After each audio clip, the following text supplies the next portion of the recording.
RCB ಈಗಾಗಲೇ 83 ಕೋಟಿ purse value ಇಟ್ಕೊಂಡಿರೋದ್ರಿಂದ ಒಂದು ಜೋಸ್ ಬಟ್ಲರ್ ಈಗಾಗಲೇ ಇಂಗ್ಲೆಂಡ್ ಕ್ಯಾಪ್ಟನ್, ಜೊತೆಗೆ ವಿಕೆಟ್ ಕೀಪರ್, ಜೊತೆಗೆ ಬ್ಯಾಟ್ಸ್ಮನ್ KL ರಾಹುಲ್, ನಮ್ಮ KL Rahul. So wicket keeper, batsman ಜೊತೆ ಕ್ಯಾಪ್ಟನ್ಸಿ ಮೆಟೀರಿಯಲ್. ಲಾಸ್ಟ್ ಟೈಮ್ ಲಕ್ನೋದಲ್ಲಿ ಕ್ಯಾಪ್ಟನ್ಸಿ ಮಾಡೋದು. IPL ಅಲ್ಲಿ ಆಡ್ಬೇಕು ಅಂತ 1574 ಪ್ಲೇಯರ್ಸ್ ರಿಜಿಸ್ಟರ್ ಮಾಡ್ಕೊಂಡಿದ್ದಾರೆ. 14 ವರ್ಷದ ವೈಭವ್ ಅನ್ನೋ ಒಬ್ಬ ಇಂಡಿಯನ್ ಅನ್ಕ್ಯಾಪ್ಡ್ ಪ್ಲೇಯರ್ ಇಂದ ಶುರುವಾಗಿ 42 ವರ್ಷದ ಜೇಮ್ಸ್ ಆಂಡರ್ಸನ್. ಹಾಯ್ ಹಲೋ ಎಲ್ರಿಗೂ ನಮಸ್ತೆ. ನೀವು ನೋಡ್ತಾ ಇರೋದು ಒನ್ ಇಂಡಿಯಾ ಕನ್ನಡ. ಇವತ್ತು ನಾವು IPL ವಿಚಾರವಾಗಿ ಕೆಲವೊಂದಿಷ್ಟು ವಿಷಯಗಳನ್ನ ನಿಮ್ಮ ಜೊತೆ ಶೇರ್ ಮಾಡಿಕೊಂಡು, ಜೊತೆಗೆ ನಮ್ಮ ಒಪಿನಿಯನ್ ಏನಾಗಿದೆ ಅನ್ನೋದ್ರ ಬಗ್ಗೆ ಹೇಳ್ಕೊಳ್ತಾ ಇದ್ದೀವಿ. ಆ್ಯಕ್ಚುಲಿ IPL ಬಗ್ಗೆ ನನಗಿಂತ ಜಾಸ್ತಿ ಸ್ಟಡೀಸ್ ಮಾಡಿ ಫಾಲೋ ಅಪ್ ಮಾಡಿಕೊಂಡು ಕಂಪ್ಲೀಟಾಗಿ ಯಾವ್ಯಾವ ಟೀಮ್ನಲ್ಲಿ ಯಾರ್ಯಾರಿದ್ರೆ ಒಳ್ಳೇದು ಅನ್ನೋದ್ರ ಬಗ್ಗೆ ನಮ್ಮ ಜೊತೆ ಇರೋ ಓಮ್ ತುಂಬ ಡಿಸ್ಕಸ್ ಮಾಡಿದ್ದಾರೆ. ಈಗ ಇನ್ನೇನು 2-3 ದಿನಗಳಲ್ಲಿ ಮೆಗಾ ಆಕ್ಷನ್ ಕೂಡ ಇರೋದ್ರಿಂದ ಸೊ ಆ ಪ್ರಕ್ರಿಯೆ ಬಗ್ಗೆ, ಜೊತೆಗೆ ಯಾವ ಟೀಮ್ನಲ್ಲಿ ಯಾರ್ಯಾರು ಇದ್ರೆ ಒಳ್ಳೇದು ಅನ್ನೋದ್ರ ಬಗ್ಗೆ ಒಂದಷ್ಟು ಮಾತಾಡ್ತಾ ಇದ್ದೀವಿ. ಸೊ ಓಮ್ ಮೊದಲಿಗೆ ಈ ಸಲದ IPL ಸೀಸನ್ 18 ಬಗ್ಗೆ ಹೇಳೋದಾದ್ರೆ ಈ ಮೆಗಾ ಆಕ್ಷನ್ ಸಂಡೇ ಇರೋದು. ಸೊ RCB ವಿಚಾರವಾಗಿನೂ ಮಾತಾಡೋಣ. ಅದಕ್ಕೂ ಮುಂಚೆ ಈ ಸಲದ ಆಕ್ಷನ್ ನ ಮೇನ್ ಹೈಲೈಟ್ಸ್ ಅಂತ ಅಂದ್ರೆ ಏನ್ ಹೇಳ್ಬೋದು? ಈ ಸಾರಿ ಜೆಡ್ಡಾದಲ್ಲಿ ಆಕ್ಷನ್ ಇರೋದು. ಜಿದ್ದಿ ಇರುತ್ತೆ. ಜೆಡ್ಡಾದಲ್ಲಿ ಆಕ್ಷನ್ ಅನ್ಬೋದು. ಮೆಗಾ ಆಕ್ಷನ್ ಅಂತ ಬಂದಾಗ ಎಲ್ಲ ಪ್ಲೇಯರ್ಸ್ ವರ್ಲ್ಡ್ ಅಲ್ಲಿ ಇರುವಂತ ಟಾಪ್ ಕ್ರಿಕೆಟರ್ಸ್ ಇದಕ್ಕೆ ಕಾಯ್ತಾ ಇರ್ತಾರೆ. IPL ಅಲ್ಲಿ ಆಡ್ಬೇಕು ಅಂತ 1574 ಪ್ಲೇಯರ್ಸ್ ರಿಜಿಸ್ಟರ್ ಮಾಡ್ಕೊಂಡಿದ್ದಾರೆ. ಆ 1574 ಪ್ಲೇಯರ್ಸ್ ಅನ್ನ 10 ಟೀಮ್ಗಳಿಗೆ ಕೊಡ್ತಾರೆ. ನೋಡಿ ಇಷ್ಟು ಪ್ಲೇಯರ್ಸ್ ಇದ್ದಾರೆ ಅಂತ. ಆ ಪ್ಲೇಯರ್ಸ್ ಅಲ್ಲಿ ನಿಮಗೆ ಯಾರು ಬೇಕು ಅನ್ನೋದನ್ನ ಸೆಲೆಕ್ಟ್ ಮಾಡಿ ಅಂತ ಹೇಳಿ ಕೊಡ್ತಾರೆ. ನಿಮ್ಮ ಆಯ್ಕೆಗಳು ಇವರಿದ್ರೆ ನಾವು ಬೈ ಮಾಡ್ತೀವಿ, ನಾವು ಇವರಿಗೆ ಬಿಡ್ ಮಾಡ್ತೀವಿ ಅನ್ನುವಂಥದ್ದು. ಆ 10 ಟೀಮ್ ನ ಮ್ಯಾನೇಜ್ಮೆಂಟ್ ಏನಿದೆ, ಯಾರನ್ನ ಸೆಲೆಕ್ಟ್ ಮಾಡ್ತಾರಲ್ಲ ಆ ಅಷ್ಟು ಪ್ಲೇಯರ್ಸ್ ಅನ್ನ ನೋಡಿದಾಗ ಒಟ್ಟಾರೆ ಬಂದಿರೋದು 574 ಪ್ಲೇಯರ್ಸ್. ಅಂದ್ರೆ 1000 ಪ್ಲೇಯರ್ಸ್ ಹೊರಗಿಟ್ಟಿದ್ದಾರೆ ಅಂತ ಹೇಳಿದ್ರೆ ಯೋಚನೆ ಮಾಡಿ IPL ಗೆ ಆಡ್ಬೇಕು ಅಂತ ಅದು ಎಷ್ಟು ಕ್ರೇಜ್ ಇರುತ್ತೆ ಅಂತ.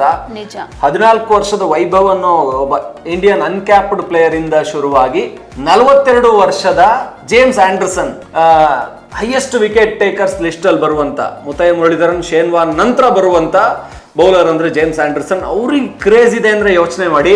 14 42 ಎಷ್ಟು ಡಿಫ್ರೆನ್ಸ್. ಅವ್ರ ಮಗನ ವಯಸ್ಸು ಕೂಡ ಅಲ್ಲ. ಅಂದ್ರೆ ಅಷ್ಟು ಚಿಕ್ಕವರಿಂದ ಅಷ್ಟು ದೊಡ್ಡವರವರೆಗೂ IPL ಆಡ್ಬೇಕು ಅನ್ನೋ ಒಂದು ಆಸೆ ಇರುತ್ತೆ, ಕ್ರೇಜ್ ಇರುತ್ತೆ. ಹಾಗಾಗಿ IPL ಈ ಬಾರಿ ಮೆಗಾ ಆಕ್ಷನ್ ಅಂತೂ ಜಿದ್ದಿ ಸಿಕ್ಕಾಪಟ್ಟೆ ಇದೆ ಅಂತ ಹೇಳ್ಬೋದು. ನಿಜ ಹೇಳ್ಬೇಕು ಅಂದ್ರೆ ಮೇಜರ್ ಟೀಮ್ಸು ಈ ಸಾರಿ ಹೊಸ ಟೀಮ್ ನ ಬಿಲ್ಡ್ ಮಾಡ್ಬೇಕು ಅನ್ಕೊಂಡಿರೋದು. ಪಂಜಾಬ್, RCB ತರ ಟೀಮ್ಗಳು, DC ತರದ ಟೀಮ್ಗಳು ಪರ್ಸ್ ನ ಫುಲ್ ಇಟ್ಕೊಂಡಿದ್ದಾರೆ. ಅಂದ್ರೆ 120 ಕೋಟಿಯಲ್ಲಿ 110 ಕೋಟಿ, 83 ಕೋಟಿ, 70 ಕೋಟಿ ಹಿಂಗ್ ಇಟ್ಕೊಂಡಿರೋದು. ಸೊ ಇವರೆಲ್ಲ ಬಹುಶಃ ಹೊಸ ಪ್ಲೇಯರ್ಸ್ ನ ಹೊಸ ಟೀಮ್ ನೇ ಕಟ್ತಾರೆ. ಅದಕ್ಕೆ ಒಂದು ಜಿದ್ದಿ ನಡೆಯುತ್ತೆ ಅಂತ. ಅಂದ್ರೆ ಓಮ್ ಇಲ್ಲಿ ಈಗ ಟೀಮ್ ಕಟ್ಟೋ ವಿಚಾರಕ್ಕೆ ಬಂದ್ರೆ ನಾವು RCB ಬಗ್ಗೆ ಫಸ್ಟ್ ಮಾತಾಡ್ಲೇಬೇಕು. ಯಾಕಂದ್ರೆ ತುಂಬಾ ಸಲ ಈ ಆಫ್ಟರ್ ಮೆಗಾ ಆಕ್ಷನ್ ಅಭಿಮಾನಿಗಳಿಗೆ ಒಂದ್ ರೀತಿ ನಿರಾಸೆ ಆಗ್ಬಿಡುತ್ತೆ. ಏನಿದು ಈ ತರ ಟೀಮ್ ನ ರೆಡಿ ಮಾಡಿದ್ದಾರೆ, ಇಂಥವ್ರ ಆಯ್ಕೆ ಬೇಕಾಗಿತ್ತ, ಯಾಕೆ ಇವ್ರನ್ನ ತಗೊಂಡ್ರು, ಅದು ಇದು. ಯಾಕಂದ್ರೆ ಕಳೆದ ಸೀಸನ್ಗಳಲ್ಲಿ ತುಂಬಾ ಎಡವಟ್ಟುಗಳನ್ನ ಮಾಡಿ ತುಂಬಾ ರನ್ ಬಿಟ್ಕೊಟ್ಟಂತಹ ಬೌಲರ್ಗಳನ್ನಾಗಿರ್ಬೋದು, ಅಥವಾ ಬ್ಯಾಟಿಂಗ್ ನಲ್ಲಿ ಅಷ್ಟೊಂದು ಶೈನ್ ಆಗದೆ ಇರುವಂತಹ ಬ್ಯಾಟ್ಸ್ಮನ್ ನ ಸೆಲೆಕ್ಟ್ ಮಾಡುವಂತದ್ದಾಗಿರ್ಬೋದು. ಹಾಗೇನೆ ಕೆಲವರಿಗಂತೂ ಇವ್ರಿಗೆ ಇಷ್ಟು ಕೋಟಿ ಕೊಟ್ಟು ತಗೋಬೇಕಾಗಿತ್ತ ಅಂತ ಕೂಡ ಆಶ್ಚರ್ಯ ಪಡ್ತಾರೆ ಫ್ಯಾನ್ಸು. ಆ ಥರದ ಟೀಮ್ ಬಿಲ್ಡ್ ಮಾಡೋದ್ರಲ್ಲಿ RCB ಯಾವಾಗಲೂ ಎಡವುತ್ತೆ ಅನ್ನೋ ಮಾತಿದೆ. ಬಟ್ ಈ ಸಲ ಕಪ್ ನಮ್ಮದಾಗಬೇಕು ಅಂತ ಅಂದ್ರೆ RCB ಈ ಹಿಂದಿನ ಎಡವಟ್ಟುಗಳನ್ನ ಸರಿಪಡಿಸ್ಕೊಂಡು ಒಂದು ಒಳ್ಳೆ ಟೀಮ್ನ ಕಟ್ಟಬೇಕು ಅಂತ ಅಂದ್ರೆ ಯಾವ ರೀತಿ ಇರಬೇಕು, ನಮ್ಮ RCB ಮಾಡುವಂತ ಬೈ ಲಿಸ್ಟ್ ಯಾವ ರೀತಿಯಾಗಿರ್ಬೇಕು? ಇಲ್ಲ, ನಿಜವಾಗ್ಲು ಒಂದೆರಡು RCB ವರ್ಸ್ಟ್ ಬೈಗಳ ಬಗ್ಗೆ ಹೇಳ್ತೀನಿ ನಾನು. ನಾವು ಬಹುಶಃ 2015 ಯುವರಾಜ್ ಸಿಂಗ್ ಅವ್ರನ್ನ 15 ಕೋಟಿ ಕೊಟ್ಟು ತಗೊಂಡಿದ್ದು. ಆ ಒಂದು ಸೀಸನ್ ಪರ್ಫಾರ್ಮೇ ಮಾಡಲಿಲ್ಲ ಅವರು. ಅಂದ್ರೆ ಒಂದಿದೆ, ನಿಮ್ ತಲೆ ಮೇಲೆ 15 ಕೋಟಿ ಹಾಕಿದ್ದಾರೆ ಅಂದ್ರೆ ಆಟೋಮೆಟಿಕ್ ಆಗಿ ಪ್ಲೇಯರ್ ಗೆ ಪ್ರೆಷರ್ ಇರುತ್ತೆ. ನನ್ಗೆ 15 ಕೋಟಿ ಕೊಟ್ಟಿದ್ದಾರೆ, ನಾನು ಚೆನ್ನಾಗಿ ಆಡ್ಬೇಕು. ಈ ಪ್ರೆಷರ್ ಇಂದ ಅವ್ರಿಗೆ ಆಡೋದಿಕ್ ಕಷ್ಟ ಆಗುತ್ತೆ. ಜಾಸ್ತಿ ದುಡ್ಡು ಹಾಕ್ಬೇಡಿ ಬೆಸ್ಟ್ ಪ್ಲೇಯರ್ಸ್ ಮೇಲೆ ಅಂತ ಹೇಳ್ತಾರೆ. ಬಟ್ ಬೆಸ್ಟ್ ಪ್ಲೇಯರ್ ಅವ್ರ ಅದನ್ನ ವರ್ತ್ ಅಲ್ವಾ, ಅವ್ರ ಅದಕ್ಕೆ ವ್ಯಾಲ್ಯೂ ಮಾಡ್ಲೇಬೇಕಲ್ವಾ. ನೋಡಿ ಸ್ಯಾಮ್ ಕರನ್ ಲಾಸ್ಟ್ ಟೈಮ್ 15 ಕೋಟಿ 17 ಕೋಟಿ ಕೊಟ್ರು ಅವರು ಪ್ಲೇಯರ್. ನಮ್ದೇ ಎಕ್ಸಾಂಪಲ್ ನೋಡಿ, ನೀವು ನೋಡಿದ್ರೆ Cameron green last time trade ಮಾಡ್ಕೊಂಡ್ರು ಹಾರ್ದಿಕ್ ಪಾಂಡ್ಯ ಜೊತೆಗೆ. GT ಇಂದ ಅವ್ರು ಮುಂಬೈಗೆ ಬಂದ್ರು, ಮುಂಬೈಯಿಂದ ಇವರು RCB ಬಂದ್ರು. 17.5 ಕೋಟಿ ಕೊಟ್ಟಂತವ್ರು ಲಾಸ್ಟ್ ಟೈಮ್ ಏನ್ ಮಾಡಿದ್ರು? ಫಸ್ಟ್ ಹಾಫ್ ಅವ್ರದ್ದು ಏನೇನು ಇಲ್ಲ. ಸೆಕೆಂಡ್ ಹಾಫ್ ಅಲ್ಲಿ ಮಾತ್ರ ಒಂದಷ್ಟು ಮ್ಯಾಚ್ ವಿನಿಂಗ್ ಪರ್ಫಾರ್ಮೆನ್ಸ್ ಕೊಟ್ರು. ಬಟ್ ಅದು 17.5 ಕೋಟಿ ವರ್ತೆ ಅಲ್ಲ. ಅಲ್ಜರಿ ಜೋಸೆಫ್ ಅವ್ರನ್ನ 12 ಕೋಟಿ ಕೊಟ್ಟು ಮೇನ್ ಬೌಲರ್ ಮಾಡ್ಕೊಂಡ್ರು. ಅವ್ರು ವಿಕೆಟ್ ಫಸ್ಟ್ ಇದ್ರಲ್ಲಂತೂ ರನ್ ಬಿಟ್ಕೊಟ್ಟು ಎಷ್ಟೊಂದು ಟ್ರೋಲ್ ಮ್ಯಾಚ್ಗಳನ್ನ ಹಾಳು ಮಾಡಿದ್ರು. ಹಾಗಾಗಿ ಈ ತರ ವರ್ಸ್ಟ್ ಬೈ ಮಾಡಿದ್ದಾರೆ. ಬಟ್ ಮೆಗಾ ಆಕ್ಷನ್ ಈಗ RCB ಗೆ ನೀವು ಹೇಳಿದ್ರಿ ಬೆಸ್ಟ್ ಬೈ ಹೇಗಿರ್ಬೇಕು, RCB ಇಲ್ಲಿವರೆಗೂ ನೋಡಿ ಮೈಕ್ ಹೆಸನ್ ಇದ್ರು ಲಾಸ್ಟ್ ಟೈಮು, ಸಂಜಯ್ ಬಂಗಾರ್ ಇದ್ರು, ಒಳ್ಳೆ ಟೀಮ್ ಬಿಲ್ಡ್ ಮಾಡ್ತಾರೆ ಅಂತ ಪ್ರತಿ RCB ಫ್ಯಾನ್ಸ್ ಕಾಯ್ತಾ ಇರೋರು. ಬಟ್ ಇವ್ರೇನ್ ಮಾಡ್ತಾ ಇದ್ರು, ಸ್ಟಾರ್ಟಿಂಗ್ಗೆ ಇವ್ರೇನ್ ಮಾಡ್ಬಿಡೋದು, ಒಂದು ದೊಡ್ಡ ಪ್ಲೇಯರ್ ನ ತಗೋಬಿಡೋದು, ಹೈಯೆಸ್ಟ್ ಏನು ಇದ್ದಿದ್ದ ದುಡ್ಡು ಜಾಸ್ತಿ ಪರ್ಸೆಂಟ್ ಅಲ್ಲಿಗೆ ಹಾಕ್ಬಿಡೋದು, ಸ್ಟಾರ್ ಪ್ಲೇಯರ್ ಮೇಲೆ ಬಿಡ್ ಮಾಡ್ಬಿಡೋದು. ಆಮೇಲೆ ನೆಕ್ಸ್ಟ್ ಗೆ ಇವ್ರ ಹತ್ರ ಪರ್ಸೆ ಇರಲ್ಲ, ಓದಾಡೋದು. ಸಿಂಪಲ್ ಆಗಿ ಹೇಳ್ಬೇಕು ಅಂದ್ರೆ ಈಗ ವಿರಾಟ್ ಕೊಹ್ಲಿ 21 ಕೋಟಿ ಈಗಾಗಲೇ ರಿಟೈನ್ ಮಾಡ್ಕೊಂಡಿದ್ದಾರೆ. 11 ಕೋಟಿಗೆ ರಜತ್ ಪಟಿದಾರ್ ರಿಟೈನ್ ಮಾಡ್ಕೊಂಡಿದ್ರು, 5 ಕೋಟಿಗೆ ಯಶ್ ದಯಾಳ್ ರಿಟೈನ್ ಆಗಿದ್ದಾರೆ. ಇನ್ನು RCBಗೆ ಬೇಕಿರೋದು ಯಾವುದು, ಒಬ್ಬ ವಿಕೆಟ್ ಕೀಪರ್ ಬ್ಯಾಟ್ಸ್ಮನ್ ಜೊತೆಗೆ ಅವನೊಬ್ಬ ಕ್ಯಾಪ್ಟನ್ ರೋಲ್ ನ ಪ್ಲೇ ಮಾಡಬೇಕು. RCB ಈಗಾಗಲೇ 83 ಕೋಟಿ ಪರ್ಸ್ ವ್ಯಾಲ್ಯೂ ಇಟ್ಕೊಂಡಿರೋದ್ರಿಂದ RCB ಮುಂದೆ 3 ಆಪ್ಷನ್ ಇದೆ. ಒಂದು ಜೋಸ್ ಬಟ್ಲರು, ಈಗಾಗಲೇ ಇಂಗ್ಲೆಂಡ್ ಕ್ಯಾಪ್ಟನ್, ಜೊತೆಗೆ ವಿಕೆಟ್ ಕೀಪರ್, ಜೊತೆಗೆ ಬ್ಯಾಟ್ಸ್ಮನ್. KL ರಾಹುಲ್, ನಮ್ಮ KL Rahul, so wicket keeper batsman ಜೊತೆ ಕ್ಯಾಪ್ಟನ್ಸಿ ಮೆಟೀರಿಯಲ್, ಲಾಸ್ಟ್ ಟೈಮ್ ಲಕ್ನೋದಲ್ಲಿ ಕ್ಯಾಪ್ಟನ್ಸಿ ಮಾಡಿದ್ರು. ಇನ್ನೊಂದು ರಿಷಬ್ ಪಂತ್, ಈಗ ಡೆಲ್ಲಿಯಿಂದ ಬರ್ತಾ ಇರೋರು. ಸೊ ಡೆಲ್ಲಿ ಅವರಿಗೆ ಮತ್ತೆ ಬಿಡ್ ಮಾಡ್ಬೋದು, ಎಲ್ಲಕ್ಕಿಂತ ಹೆಚ್ಚಾಗಿ ಪಂಜಾಬ್ ಬಿಡ್ ಮಾಡ್ತಾರೆ. ಯಾಕೆಂದ್ರೆ ರಿಷಬ್ ಪಂತ್ ಆಪ್ಷನ್ ಬಿಟ್ಟೇನೆ ಯೋಚನೆ ಮಾಡ್ಬೇಕು ಅನ್ಸುತ್ತೆ. ಈಗ ರಿಷಬ್ ಪಂತ್ಗೆ ರಿಕಿ ಪಾಂಟಿಂಗ್ ಬಿಡ್ ಮಾಡೇ ಮಾಡ್ತಾರೆ. ಯಾಕೆಂದ್ರೆ ಪಂಜಾಬ್ 110 ಕೋಟಿ ಪರ್ಸ್ ಇಟ್ಕೊಂಡಿದೆ, RCB 83 ಕೋಟಿ. ರಿಷಬ್ ಪಂತ್ ನ ಆರಾಮಾಗಿ RCB ಗಿಂತ ಜಾಸ್ತಿ ಬಿಡ್ ಮಾಡಿ ತಗೋತಾರ ಅವರು. ಬೇರೆ ಯಾವ ಟೀಮ್ ಬಿಡ್ ಮಾಡಿದ್ರು ಕೂಡ ಪಂಜಾಬ್ ಅವ್ರು ಬಿಡಲ್ಲ ಅನ್ನೋದು ಆಬ್ವಿಯಸ್ ಅದು. ಹಾಗಾಗಿ ರಿಷಬ್ ಪಂತ್ ಆಪ್ಷನ್ ಬಿಟ್ರೆ ಇನ್ನು ಫಿಲಿಪ್ ಸಾಲ್ಟ್ ಇದಾರೆ, ಅವ್ರ ಕ್ಯಾಪ್ಟನ್ಸಿ ಮೆಟೀರಿಯಲ್ ಅಲ್ಲ. KL ರಾಹುಲ್ ಕ್ಯಾಪ್ಟನ್ಸಿ ಮೆಟೀರಿಯಲ್, ಜೊತೆಗೆ Jose Buttler captaincy material. Gurbaz ಇದಾರೆ, ಅವ್ರನ್ನ KKR ಬಿಟ್ಟಿದೆ, ಅವ್ರ ಹತ್ರ RTM ಇಲ್ಲ, ಅವ್ರ ಕ್ಯಾಪ್ಟನ್ಸಿ ಮೆಟೀರಿಯಲ್ ಅಲ್ಲ. ಇನ್ನು 23 ವರ್ಷ ಅವ್ರಿಗೆ. ಸೊ ಇರೋದು 2, KL ರಾಹುಲ್, ಜೋಸ್ ಬಟ್ಲರ್. ಇವರೆಲ್ಲೂ ಇಬ್ರಲ್ಲಿ ಒಬ್ರ ಮೇಲೆ ಬಿಡ್ ಮಾಡಿ ಎಷ್ಟಾಗ್ಬೋದು, 20 ಕೋಟಿನ 20 ಕೋಟಿ ಕೊಟ್ಟು ತಗೊಳ್ಳಿ. ಯಾಕೆಂದ್ರೆ ಇವರು ಕ್ಯಾಪ್ಟನ್, ವಿಕೆಟ್ ಕೀಪರ್, ಹಾಗೆ ಒಂದು ಬ್ಯಾಟ್ಸ್ಮನ್, ಒಂದು ಓಪನಿಂಗ್ ಇಲ್ಲ ಮಿಡ್ಲ್ ಆರ್ಡರ್ ಬ್ಯಾಟಿಂಗ್ ಅಲ್ಲಿ ಟೀಮ್ ನ ಅದ್ಭುತವಾಗಿ ಹ್ಯಾಂಡಲ್ ಮಾಡ್ತಾರೆ. ಸೊ 3 ರೋಲ್ ನ ಫಿಲ್ ಮಾಡ್ದಂಗೆ ಆಯ್ತು. ಅಂದ್ರೆ ಮೇಯ್ನ್ ಆಗಿ ಇವಾಗ RCBಗೆ ಒಬ್ಬ ಕ್ಯಾಪ್ಟನ್ಸಿ ಒಂದು ಜವಾಬ್ದಾರಿನ ಕೊಡಬೇಕು ಅಂತ ಬಂದಾಗ ಇರುವಂತಹ ವಿರಾಟ್ ಕೊಹ್ಲಿಗೆ ಮತ್ತೆ ಯಾಕೆ ಜವಾಬ್ದಾರಿ ಕೊಡಬಾರ್ದು ಅನ್ನೋ ಮಾತು ಅಭಿಮಾನಿಗಳು ಹೇಳ್ತಾ ಇರೋದು. ಮತ್ತೆ ವಿರಾಟ್ಗೆನೆ ಕ್ಯಾಪ್ಟನ್ಸಿ ಕೊಡಿ ಅಂತ. ವಿರಾಟ್ಗೆ ಕ್ಯಾಪ್ಟನ್ಸಿ ಕೊಡಿ ಫ್ಯಾನ್ಸ್ ಯಾಕೆ ಹೇಳ್ತಿರೋದ್ರ, ಒಂದು ಅಗ್ರೆಸಿವ್ ನೇಚರ್ ಇದೆ, ಅಗ್ರೆಸಿವ್ ಅಪ್ರೋಚ್ ಇದೆ, ಟೀಮ್ ನ ಕೂಡ ಅಷ್ಟೇ ಅಗ್ರೆಸಿವ್ ಆಗಿ ತಗೊಂಡು ಹೋಗ್ತಾರೆ. ಸೊ ಇವ್ರು ಕ್ಯಾಪ್ಟನ್ಸಿ ಮಾಡಿದ್ರು ಒಳ್ಳೇದು ಅಂತ. ಆದ್ರೆ ವಿರಾಟ್ ಸ್ವತಃ ಅವ್ರು ಹೇಳಿದ್ದಾರೆ, ಯಾರು ಇಲ್ಲ ಅಂದ್ರೆ ನಾನು ಬರ್ತೀನಿ. ಬಟ್ ಸದ್ಯಕ್ಕೆ ಮೋ ಬೊಬಾಟ ಹೇಳಿದ್ದಾರೆ, RCBಯ ಡೈರೆಕ್ಟರ್ ಆಫ್ ಕ್ರಿಕೆಟ್ ಏನ್ ಹೇಳಿದ್ದಾರೆ, ಅವ್ರು ಹೇಳಿದ್ದಾರೆ ನಾವು ವಿರಾಟ್ ಕೊಹ್ಲಿಗೆ ಕ್ಯಾಪ್ಟನ್ಸಿ ಕೊಡೋದಕ್ಕೆ ಯೋಚನೆ ಮಾಡ್ತಾ ಇಲ್ಲ ಅಂತ ಹೇಳಿದ್ದಾರೆ. ಸೊ ಹಾಗಾಗಿ ಇಲ್ಲಿ ಚಾನ್ಸ್ ಇಲ್ಲ, ಯಾರು ಇಲ್ಲ ಅಂದ ಪಕ್ಷದಲ್ಲಿ ತಗೋತಾರೆ. ಆದ್ರೆ 83 ಕೋಟಿ ಪರ್ಸ್ ಇಟ್ಕೊಂಡ್ರು RCBಗೆ ಒಬ್ಬ ಒಳ್ಳೆ ಕ್ಯಾಪ್ಟನ್ ತಗೋಬಹುದು. ಸೊ ಹಾಗಾಗಿ ನನಗೆ ಹೇಳಿದ್ದು ಕ್ಯಾಪ್ಟನ್ಸಿಗೆ ಬೆಸ್ಟ್ ಆಪ್ಷನ್ ಇರೋದು ಈ 3ರಲ್ಲಿ ರಿಷಬ್ಗೆ ಅವ್ರು ಹೆವಿ ಬಿಡ್ ಮಾಡೋ ಚಾನ್ಸ್ ಇದೆ. ಸೊ ಜೋಸ್ ಬಟ್ಲರ್ ಇಲ್ಲ KL ರಾಹುಲ್ ನ ಇಲ್ಲಿ ಕ್ಯಾಪ್ಟನ್ಸಿ ಮೆಟೀರಿಯಲ್ ಆಗಿ ತಗೋಬಹುದು. ಮತ್ತೆ ಅದು ಬಿಡ್ ಮಾಡ್ಲೇಬೇಕು. RCB 20 ಕೋಟಿ ದಾಟ್ ಹೋದ್ರು ಅವ್ರ ಮೇಲೆ ಬಿಡ್ ಮಾಡ್ಲೇಬೇಕಾಗುತ್ತೆ. ಸೊ ಇದು ಒಂದು ಫಿಲ್ ಆಯ್ತು, ಒಂದು ಸ್ಲಾಟ್ ಪಕ್ಕಾ ಫಿಲ್ ಆಯ್ತು. ಮತ್ತೆ ಇಂಡಿಯನ್, ನೀವು ಜೋಸ್ ಬಟ್ಲರ್ ಹೋದ್ರೆ ಒಂದು ಮೈನಸ್ ಏನಂದ್ರೆ ಫಾರಿನ್ 1 ಸ್ಲಾಟ್ ಹೋಗ್ಬಿಡುತ್ತೆ. 4ರಲ್ಲಿ ಫಾರಿನ್ 1 ಸ್ಲಾಟ್ ಹೋಗ್ಬಿಡುತ್ತೆ. ಇನ್ 3 ಪ್ಲೇಯರ್ಸ್ ಮಾತ್ರ ಇಟ್ಕೋಬೇಕು. ಹಾಗಾಗಿ KL ಇಟ್ಕೊಂಡ್ರೆ ಫಾರಿನ್ 3 ಇನ್ನೂ 4 ಸ್ಲಾಟ್ ನಿಮ್ ಕೈಯಲ್ಲೇ ಇರುತ್ತೆ. ಇನ್ನ RCB ಬೇಕಾಗಿರುವಂತದ್ದು ಮುಖ್ಯವಾಗಿ, RCB ಇಲ್ಲಿವರೆಗೂ 17 ಸೀಸನ್ ಎಡವಿದ್ದಲ್ಲಿ ಅಂದ್ರೆ ಒಬ್ಬ ಗನ್ ಫಾಸ್ಟ್ ಬೌಲರ್ ಇಲ್ದೇನೆ, ವಿಕೆಟ್ ಟೇಕಿಂಗ್ ಫಾಸ್ಟ್ ಬೌಲರ್ ಇಲ್ದೇನೆ RCB ಎಡವಿದ್ದು. ಸಿರಾಜ್ ಇಟ್ಕೊಂಡಿದ್ರು. ಸಿರಾಜ್ ಅಂದ್ರೆ ಒಬ್ಬ ಒಳ್ಳೆಯ ಅಂದ್ರೆ ವಿಕೆಟ್ ಟೇಕಿಂಗ್ ಬೌಲರ್, ಒಬ್ಬ ಹರ್ಷದೀಪ್ ಇಲ್ಲ ಒಬ್ಬ ಶಮೀನೋ ಇಲ್ಲ ಅಂತ ಹೇಳಿದ್ರೆ ಬುಮ್ರಾನೋ, ಒಬ್ಬ ಟ್ರೆಂಟ್ ಬೋಲ್ಟೋ, ಮಿಚೆಲ್ ಸ್ಟಾರ್ಕೋ ಈ ಲೆವೆಲ್ ನ ಬೌಲರ್ ಅಲ್ಲ. ಏನು ಅಂದ್ರೆ ಒಂದು ಸಪೋರ್ಟ್ ಮಾಡ್ತಾರೆ, ಒಂದು 4 ಓವರ್ ಮಾಡ್ತಾರೆ, 1-2 ವಿಕೆಟ್ ತೆಗಿತಾರೆ.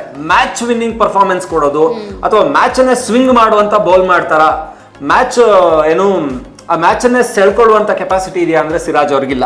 RCBಗೆ ಫಸ್ಟ್ ಬರುವಂತ ಬಿಡ್ ಅಲ್ಲೇನೆ ಕಗಿಸೋ ರಬಾಡ ಸಿಗ್ತಾರೆ, ಆಮೇಲೆ ಇವರಿಗೆ ಹರ್ಷದೀಪ್ ಸಿಗ್ತಾರೆ. ಫಸ್ಟ್ ಮಾರ್ಕಿ ಸೆಟ್ ಅಲ್ಲೇನೆ ಅವ್ರು ಸಿಗ್ತಾರೆ.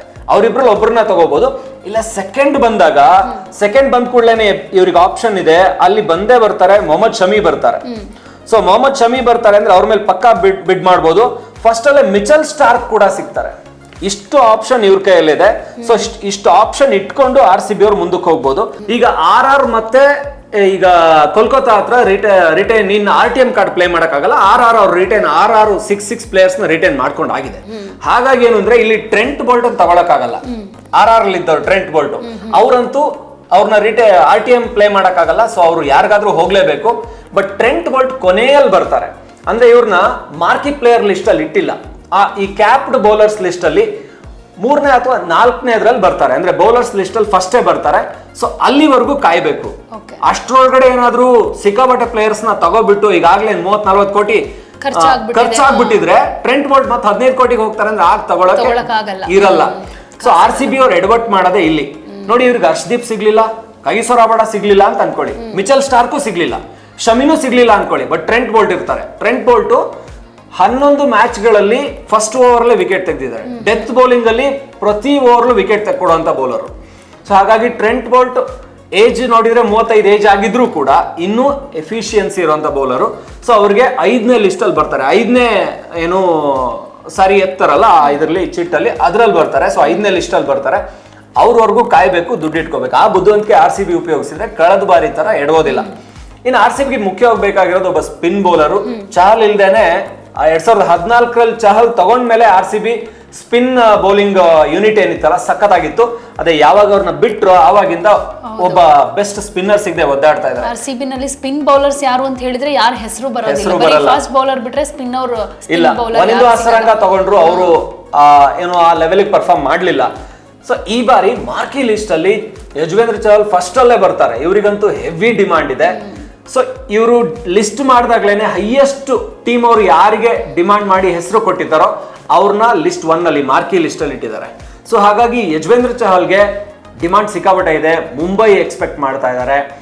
ಅಂದ್ರೆ ಬಹುತೇಕ ರಶೀದ್ ಖಾನ್, ಕುಲ್ದೀಪ್ ಯಾದವ್, ಡೆಲ್ಲಿ ಮತ್ತೆ ಈ KKR ಬಿಟ್ರೆ ಉಳಿದ ಎಲ್ಲ ಟೀಮ್ಗಳು ಬಿಡ್ ಮಾಡ್ತಾರೆ. ಯಾಕೆಂದ್ರೆ ಇಲ್ಲಿ ರಶೀದ್ GT ಇದ್ದಾರೆ, KKR ಅಲ್ಲಿ ವರುಣ್ ಚಕ್ರವರ್ತಿ ಇದ್ದಾರೆ, ಡೆಲ್ಲಿಲಿ ಕುಲ್ದೀಪ್ ಇದ್ದಾರೆ. ಈ ತರ ಮೈನ್ 3 ಟೀಮಲ್ಲಿ ಸ್ಪಿನ್ನರ್ಸ್ ಬಿಟ್ರೆ ಉಳಿದ ಯಾರಲ್ಲೂ ಕೂಡ ಒಬ್ಬ ಬೆಸ್ಟ್ ಸ್ಪಿನ್ ಬೌಲರ್ ಇಲ್ಲ. ಸೊ ಹಾಗಾಗಿ ಬಹುಶಃ ಯಜುವೇಂದ್ರ ಚಹಲ್ಗೆ 4-5 ಟೀಮ್ಗಳು ಬೀಳ್ತವೆ ಬಿಡ್ಗೆ, ಫೈಟ್ಗೆ. ಆ ಬಿಡ್ ಅಲ್ಲಿ RCB ಅವರು 15 ಕೋಟಿವರೆಗೂ ಹೋಗಾದ್ರೂ ಕೂಡ ಚಹಲ್ ತಗೋಬೇಕು. ಹಾಗಂತ 15 ಕೋಟಿ ಮೇಲ್ ಹೋದ್ರೆ ಚಹಲ್ಗೆ ಬಿಡ್ ಮಾಡ್ತಾ ಹೋಗೋದು ದಡ್ತನ ಆಗುತ್ತೆ. ಅವಾಗ ಆಡಮ್ ಜಾಂಪಾ ಸಿಗ್ತಾರೆ, ಮಹೇಶ್ ತೀಕ್ಷಣ ಸಿಗ್ತಾರೆ, ಮಿಚೆಲ್ ಸ್ಯಾಂಟ್ನರ್ ಸಿಗ್ತಾರೆ. ಸೊ ಆ ಆಪ್ಷನ್ ಇಟ್ಕೋಬೇಕು. 15 ಕೋಟಿ ಮೇಲ್ ಹೋದ್ರೆ ಚಹಲ್ ವರ್ತ್ ಅಲ್ಲ. RCBಗೆ 83 ಕೋಟಿ ಪರ್ಸ್ ಇದೆಯಲ್ಲ, ಇದರಲ್ಲಿ ಬಿಡ್ 15 ಕೋಟಿ ಮೇಲೆ ಒಬ್ಬ ಸ್ಪಿನ್ ಬೌಲರ್ಗೆ ಬಿಡ್ ಮಾಡ್ತಾ ಹೋದ್ರೆ ಅದು ವರ್ತ್ ಆಗೋದಿಲ್ಲ ಅಂತ ನನಗನ್ಸುತ್ತೆ. ಸೊ ಈಗ ನೋಡಿ, ಓಪನರ್ ಒಬ್ಬ ಬ್ಯಾಟ್ಸ್ಮನ್, ಕೀಪರು, ಕ್ಯಾಪ್ಟನ್ಸಿ ತಗೊಂಡಾಗಾಯ್ತು, ಒಬ್ಬ ಫಾಸ್ಟ್ ಬೌಲರ್ ತಗೊಂಡಾಗಾಯ್ತು, ಇನ್ನೊಬ್ಬ ಸ್ಪಿನ್ನರ್ನ ತಗೊಂಡಾಗಾಯ್ತು.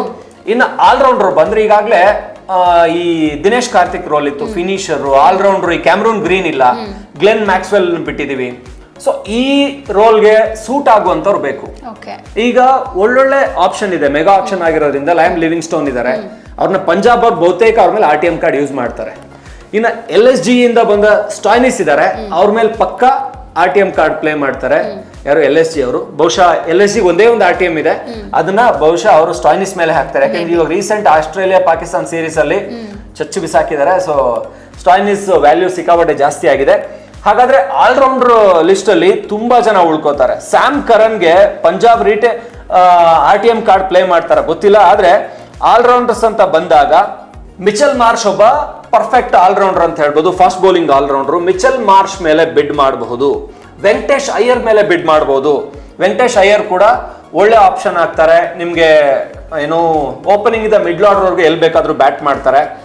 ಇದಕ್ಕಿಂತ ಹೆಚ್ಚಾಗಿ ಕಳೆದ ಬಾರಿ RCB ಮಿಸ್ ಮಾಡ್ಕೊಂಡ ರಚಿನ್ ರವೀಂದ್ರ ಈ ಬಾರಿ CSK ಅವರಿಗೆ RTM ಕಾರ್ಡ್ ಯೂಸ್ ಮಾಡಿದ್ರೆ ಹೇಳಕ್ ಬರಲ್ಲ, ಬಟ್ ಅವ್ರಿಗಂತೂ ತುಂಬಾ ಬಿಡ್ ಆಗುತ್ತೆ. ಯಾಕೆಂದ್ರೆ ಸಖತ್ತಾಗಿ ಪರ್ಫಾರ್ಮ್ ಮಾಡಿದ್ದಾರೆ. ಅದು ಬೆಂಗಳೂರಲ್ಲಿ ನ್ಯೂಜಿಲೆಂಡ್ ಸೀರೀಸ್ ಇದ್ದಾಗ ಸಖತ್ತಾಗಿ ಪರ್ಫಾರ್ಮ್ ಮಾಡಿದ್ದಾರೆ ರಚಿನ್ ರವೀಂದ್ರ. ಸೊ ಅವ್ರ ಮೇಲೆ ಬಿಡ್ ಮಾಡ್ಬೋದು. ಇನ್ನ ಗ್ಲೆನ್ ಮ್ಯಾಕ್ಸ್ವೆಲ್ನೇ ಬಹುಶಃ RTM ಕಾರ್ಡ್ ಮೇಲೆ RCB ಮತ್ತೆ ತಗೋಬಹುದು. ಈ ಆಪ್ಷನ್ಗಳು ಮಾತ್ರ ಅಲ್ಲ, ಆಲ್ರೌಂಡರ್ ಇನ್ನೊಂದು ಸೆಟ್ ಕೂಡ ಇದೆ. ಅನ್ಕ್ಯಾಪ್ಡ್ ಆಲ್ರೌಂಡರ್ ಕೂಡ ಇರ್ತಾರೆ.